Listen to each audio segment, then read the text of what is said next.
Welcome back, folks. Hope you're enjoying coverage of this event so far. My name is Max Kahn, and today I'm joined by the captain of TeamNRG, Joe Lossett. Joe, how's it going? It's going good, dude. I'm looking forward to this. This whole Skype thing is not something I use, but you said you can control everything from there, so I'm ready to participate and contribute nothing. Great. That's just what I'm here for. So our first question for you, just so that the viewers get a basis of where you're coming from, is how long have you been playing Magic and who taught you how to play? I learned how to play early in high school with some kids in my French class. We didn't know really the rules or anything, but and that was probably in like 94, 95, something like that. So I've played almost since the beginning, although I didn't really play in events until probably like 2000. And what made you jump from the casual scene into the competitive scene?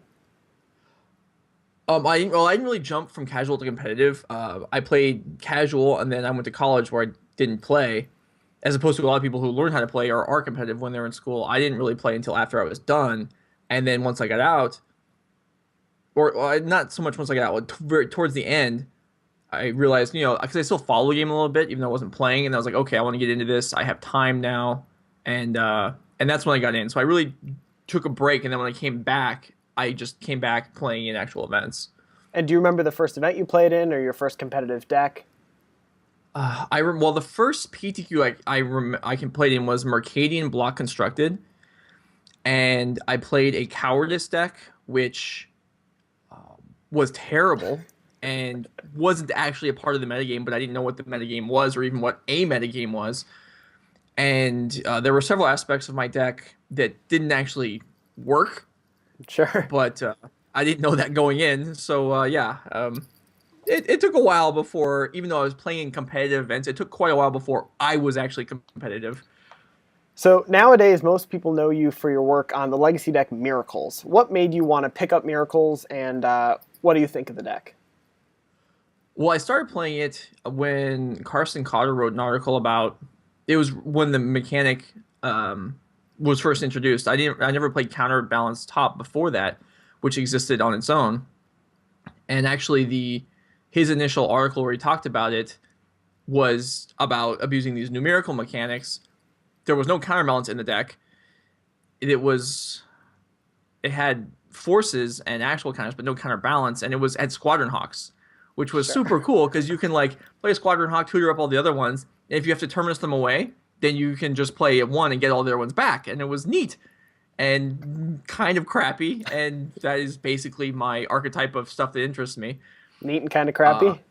yeah, because one of the things I really enjoy about the game is taking a deck that obviously are not could use work, and the early builds of really any deck, but this one also needed work, and so like putting work in over time, improving something, or either my ability to play the deck or the deck's ability to function is really one of the things I enjoy about the game a lot.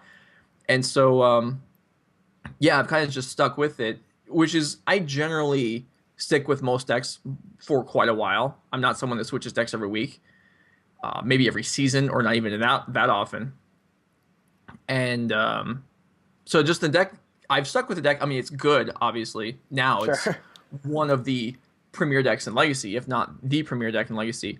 But it's such a deep deck that like I don't feel like I've gotten to the point where I'm stopped learning about the deck.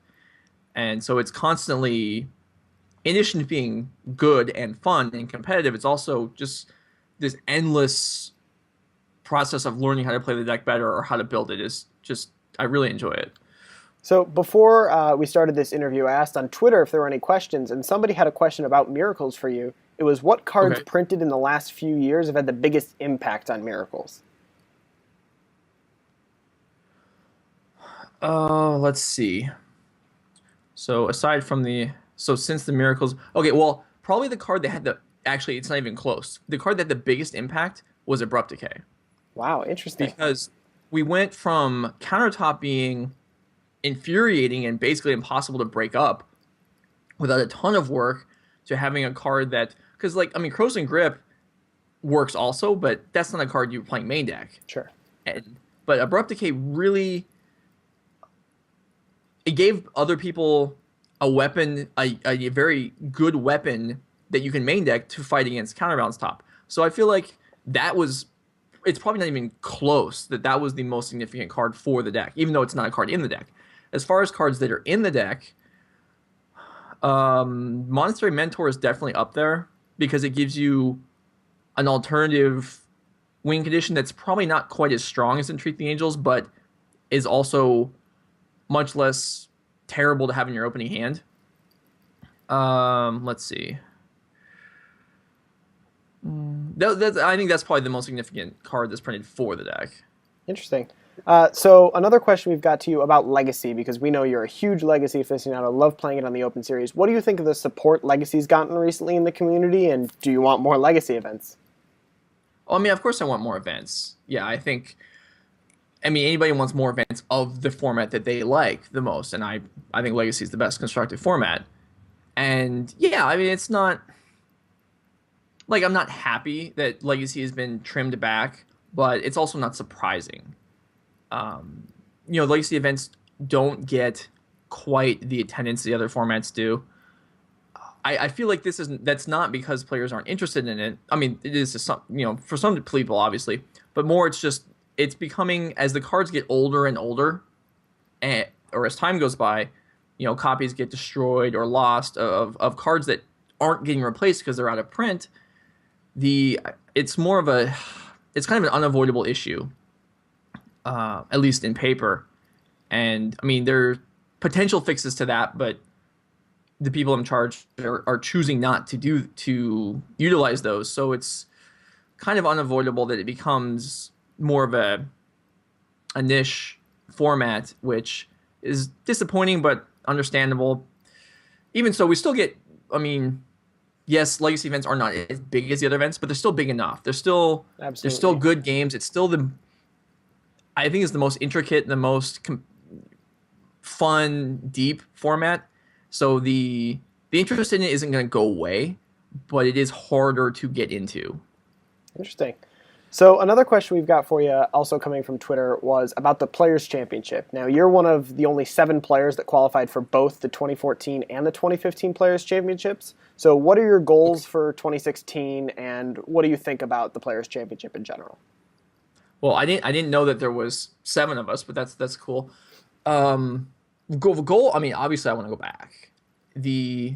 I've said this a number of times now that after having played in it the first time, given the choice of playing in another Pro Tour or playing in the Players' Championship, I would choose the Players' Championship. I think it's people say, oh yeah, because it's so small and because it's such good value. Well, I don't really make my decisions based on value. The Players' Championship is such a unique event.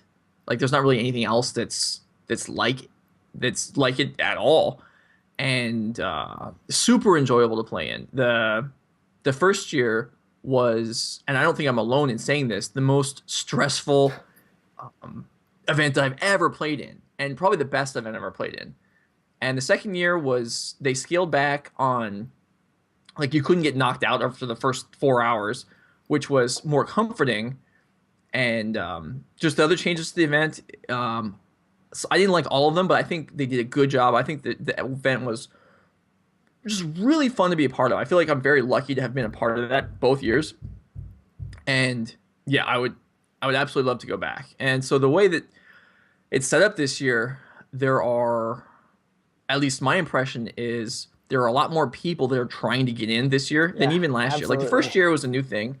Last year, the second time through, it still wasn't like it was very competitive to get in, but there were, like at the end of the year, there may have been 10 people really trying hard to get in, and a couple didn't make it in. This year, there are dozens of people that are trying very hard to get in, and a lot are not going to make it. And so the road is rough. And I'm optimistic, but it's not going to be easy. Well, we're going to go back to TeamNRG now. So you've been the captain of TeamNRG for around a year now. What do you think about being on TeamNRG, and what are the benefits you've gotten from it? Well, I mean, it's obviously nice to have some support, and I really appreciate what Norman has done for myself and for the other guys. I feel like we're kind of a slow transition from where in the past and probably still to a large degree up to this point, we've been kind of a group of players with a sponsor. And where we want to go and where we're slowly making progress into being is becoming an actual team. Like we have a message board set up now. We've had that for a while, but we actually starting to see more use. And so over time, hopefully, where Norman and I would like to see it go is it's more of people working together instead of just people associated under the banner. And I think we are going to get there. It's a long road, but I think I think the prospects are good. It's made more difficult by the fact that we're spread out a lot. Hmm. Um, but yeah, I like being a part of it. It's something where I probably wouldn't have done it. I wouldn't have agreed to be a part of it if I didn't feel that like Norman being at the head of it. I think he does a good job and he's a good guy, and so that's one of the reasons I was drawn to it. And I like where we're going. I like the partnership, and yeah, I am optimistic that the future will look good for us. Great. So one of my favorite questions that we get to ask the Team NRG members in these interviews is, what is one thing that you think all Magic players should hear, whether it's a mantra that you've lived by and played Magic by, or just good advice for playing Magic in general?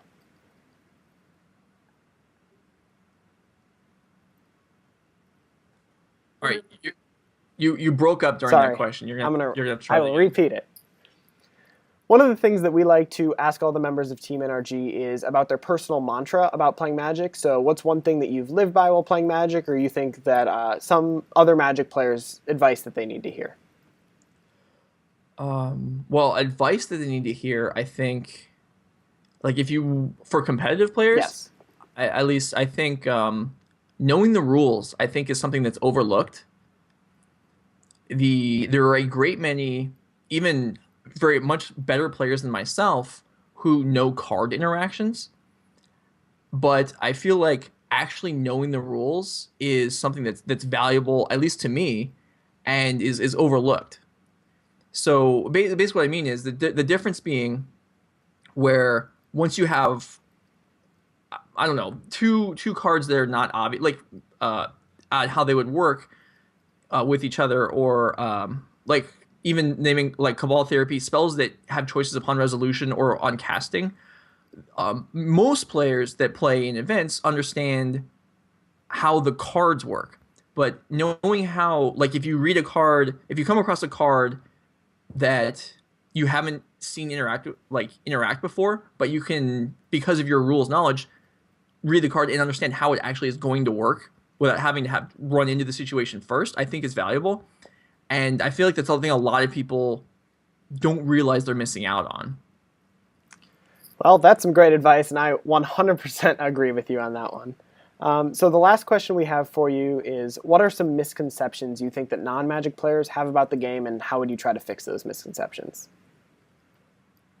Um, well, I think one is that the game is boring because, and there's not really a great way around this, because other games, either sports like let's say football, or games that are more like first-person shooters, video games, it's more obvious to someone who has just walks up fresh and sits down to watch for 5 minutes what's happening.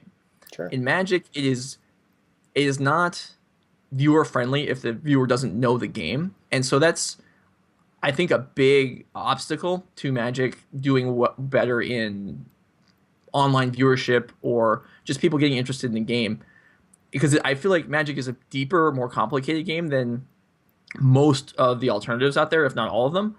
But it looks boring, and that's, I mean, people want to be excited. They want, so there's, and I don't have, and I don't know that anyone else does, an answer to how to fix that.